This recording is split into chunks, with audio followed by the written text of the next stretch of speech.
Alright guys, welcome back to my channel. My name is SpaceTiiger, and in today's episode of Genshin Impact, we are going to be talking about the good stuff. We're going to be talking about how to make your characters OP, because of course there are places in the game that you kind of need to get a little stronger because you want to do more things, you want to beat stronger monsters, you want to get to higher levels. Things like the Abyss Spiral, I don't know if you guys tried it yet. Of course, if you go all the way to the third level, stage 3, I believe, stage 3 of the third level, you get a free 4-star character. So you kind of want to power up your characters just a little bit as soon as you unlock it. So today in this video we are going to break down all the possible ways to make your character as strong as possible. So as you guys know, these characters, you can level them up and you will get more stats, but that is not the only way to get stats. Obviously, you can ascend the characters once they reach a certain cap lock. There's a cap lock at level 20 and a cap lock at level 40, and so on and so forth. It keeps going up. Now, the first thing and the most obvious thing is your weapons. You want to have a strong weapon on your character, a weapon that actually helps out with the substats, because as you guys can see, there are substats in every single weapon. There are bonus stats, abilities as you can call them. They're bonus abilities, and you want to low-key get the right ability, so it's best you read what does what and if it can help out your character or not. The weapons are just like the characters. You can ascend them as well. You level them up to level 20, then there's a cap lock, you have to ascend it and then keep going and so on and so forth. So basically the weapons are just like characters. The higher you have it, the stronger you're gonna hit, the more stats you're gonna have. The stats are very important. Of course, the weapons, they all have base stats of attack and then their sub stats on them.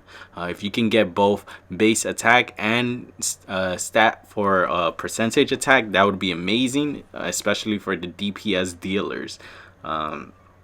Each character, they all have something that they need to work on specifically. So you, like a healer, you want more HP. Elemental types, you want a ton of elemental type of stats on them. So yeah, every character, you have to cater to them. So of course you have to read a little bit and do your research. Now the next thing we're going to talk about is the artifacts. Now you get a bunch. When I say a bunch, you get a bunch of stats on these artifacts. Basically, they work like other games. If you make sets, you get certain stats. So let's say you have 4 of Berserker type, you get a 4-piece set bonus, which is like when HP is below 70%, the crit increases by additional 24%. Or the if let's say you just have a 2-piece set, you get a bonus of 12% crit rate. Now, early game, it's kind of difficult to pick exactly what you want because you do not have so many artifacts. So the way I went about it is I just worked on the ones that had good stats on them, like they had good attack stats. Like let's say I needed a specific type for a specific character. I needed attack on one character. I would just work on an attack artifacts with the set. The sets, I'll probably switch it up in the future. This is not going to be the end product for my sets. Of course, like I said, I'm going to switch it up as I get more artifacts. I'm not leveling up everything as soon as possible. I'm just leveling up the required stuff, because the story kind of requires you, well, not the story, the quest, they require you to level up a few things. So I level up some of them. The set stats, you can do 2 pieces or 4 pieces. Some characters, they're better with 2-piece sets, with 2-piece sets versus a full 4-piece set. Because like let's say you want a lot of HP on one character and there's two sets that give HP, you might want to do that instead. So you look at everything, read everything depending on what you have, because not everyone has the same artifacts. You want to check out exactly what works best for your character. Like I said, you can have 2. I believe I might have one character that has 2.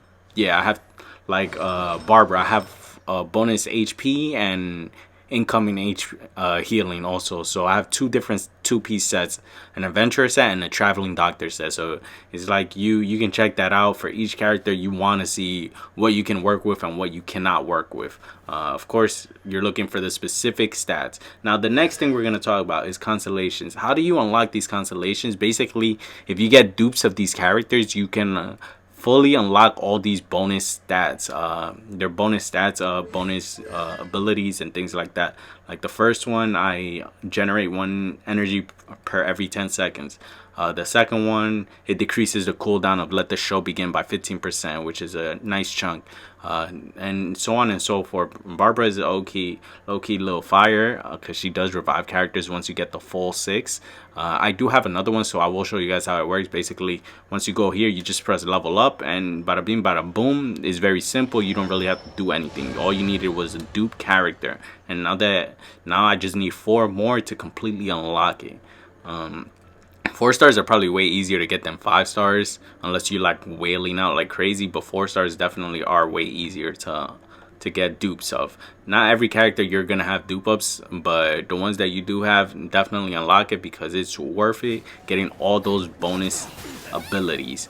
Now these are just the talents. The talents, they go up as you ascend your characters. Some of them go up by ascension and some of them go up by constellation, I believe. And those are like the main things you can do to level up your characters.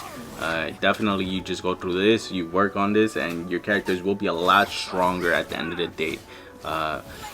Like I said, pay attention to the weapons, the artifacts, and the constellations. The way you set up your artifacts, you have to be very smart about it. And the weapons, don't leave them at level 1 because you're just gonna have no bonus stats. Unless it's like, let's say, a level 3 weapon that you don't really want to level up and you're waiting maybe till 4 star, you can do that, but I wouldn't recommend just doing that for like everyone. I would at least level up 3 characters. I have 3 characters that I've leveled up way higher than the others. Like if you look at my weapons for Amber, her bow is pretty high up there. If you look at my weapon for SpaceTiiger, I guess that's her name. It's at level 40. So it all depends which characters you need to level up and which characters you don't need to level up. I wouldn't really recommend going all in on every single character because you have limited resources and you kind of want to do it at a good pace so you don't like run out of resources too quickly. So yeah, and if you have like, let's say, 3 OP characters, it'll be way easier to get more resources for the other characters. So that's something I would recommend. Now that's basically all you need to know about leveling up your characters extremely fast and making them super OP. I hope this helps you guys out in the long run. It helps you guys get way stronger so you guys could get through content. Like I said, my name is SpaceTiiger, and I would love to welcome you all to this channel. If you guys are brand new to this channel, feel free to subscribe, drop a like, and drop a comment. I hope you guys enjoyed this video, and I will see you guys in tomorrow's video. Stay awesome and stay clutch, everyone. Peace!